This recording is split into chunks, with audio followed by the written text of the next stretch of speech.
Hi guys, this is Val from valkayink, and today we have a long overdue review of this amazingly huge figure. This is the Medicom Toy Real Action Heroes Legend of Zelda Skyward Sword Edition. Now this one is the Real Action Heroes number 622, and I've had him for a really long time, but today the weather was so perfect I just thought it would be a beautiful backdrop for this signature Link figure. Anyway, let's get some close-ups on this box. It's too big to fit into the screen, so he's really pushed back there, but even the box is beautiful, and I want to get definitely an inside shot of this box because it opens up pretty uniquely. Ta-da! Here is Link and the whole panel that shows expressions and items. We'll get a close-up shot of that.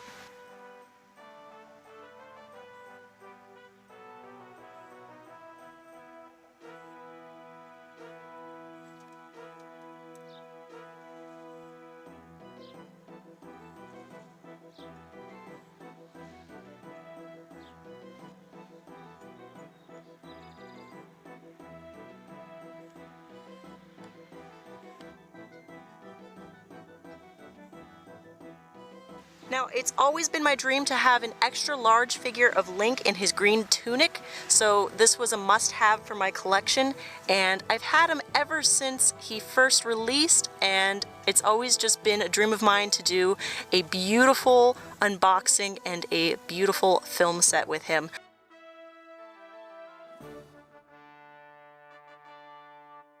And this is Link out of the box. I just pulled him out, and what I did was I pulled out the Master Sword and the Hyrule Shield, and wow, I mean, the stance he has is just beautiful. And he's definitely the kind of figure that you can pose without his clear base. Here he is standing. It just got a little windy, but it looks very cool for the picture. I really love what they did with this Link's face. He is very easy to pose, and he has a wonderful profile, great easy to use joints. He just looks fantastic. This is the kind of Link that I really wanted in my collection.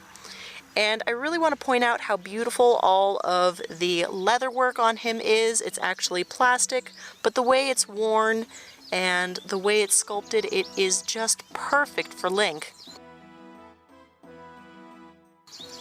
I also really love all of the joints on this figure. He's just very posable and it's very smooth. I can see why so many people are so involved in collecting figures from Real Action Heroes. Here is a shot of the Hyrule Shield and the Master Sword in its sheath. These are just beautifully done. I am a little concerned there is a little bit of paint bleeding on the edges of the blue inside the shield, but otherwise these are pretty spectacular, beautifully done. The Master Sword is just gorgeous. I'm really happy with that. And I just love the way it looks with Link posed like this.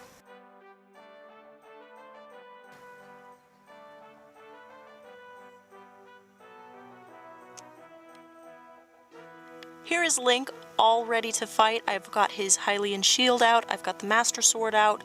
Wow, this Master Sword is beautiful.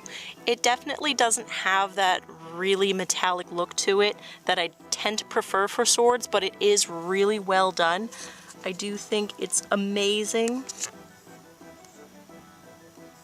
I just love how enormous it is, and I love how detailed the handle is, and it's so cool to see Link actually be able to hold his shield and stand with everything. It's very cool.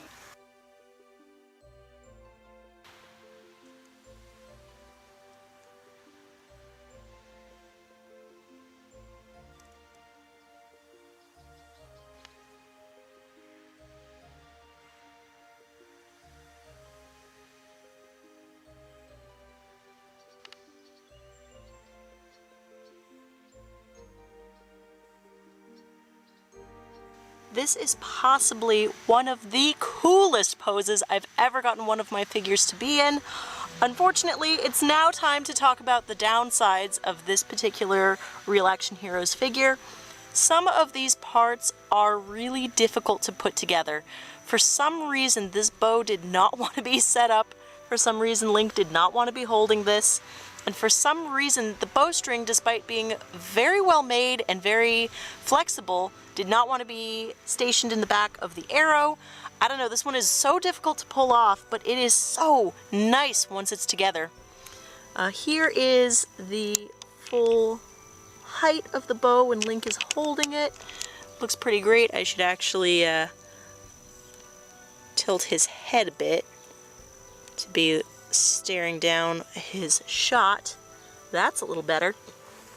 Now, the other downside to this figure, and this is really personal preference, is some of the colors are so bright on this Link. He doesn't look like your typical darker tunic Link. He doesn't look like Twilight Link at all, for example, but he does look like Skyward Sword Link. And while, honest to God, I've never played Skyward Sword, I've played every single other Legend of Zelda game, for some reason, Skyward Sword escaped me.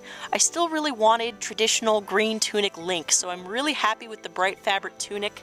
I think it's really cool that the chainmail is underneath, but he's not for everyone.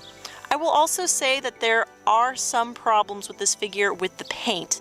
Now, a lot of the skin portions on his hands are very flat toned. There is some bleeding on certain parts, and that's really important to take into consideration when thinking about a $200 figure like this. Now, I'm still very happy with this Link. I can't wait to have him posed in my new place, but I just thought I would mention that to you guys. This looks really cool. I can't wait to get him in some more poses for you guys. So that's really everything I wanted to say about this figure. I'm going to leave you guys with some more shots with some of the other accessories and faceplates, and I hope you guys really enjoyed this one. Anyway, hi to all my subscribers, you guys rock, and I will see you guys in the next video. Thanks, guys!